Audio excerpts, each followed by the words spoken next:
Speaking to Brexiteer Nigel Farage on LBC radio caller Roy spoke of his fears that British people could be forced into a second Brexit referendum.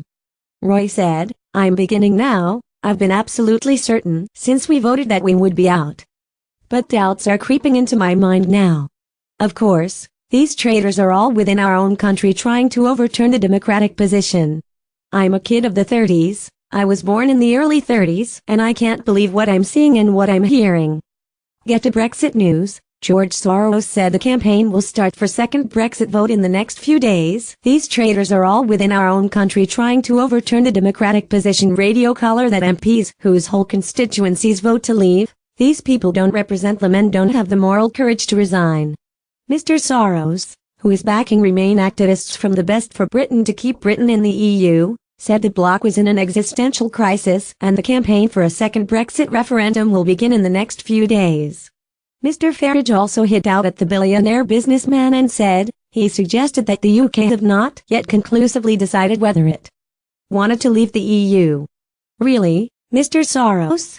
So what was June 23, 2016 all about? What was the greatest exercise, numerically, in democracy in the history of our country all about?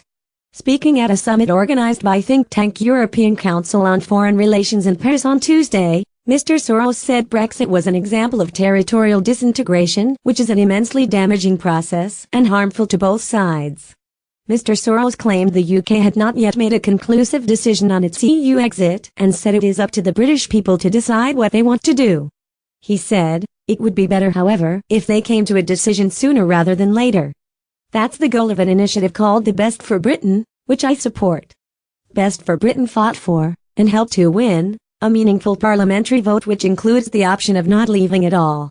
This would be good for Britain, but would also render Europe a great service by rescinding Brexit and not creating a hard-to-fill hole in the European budget.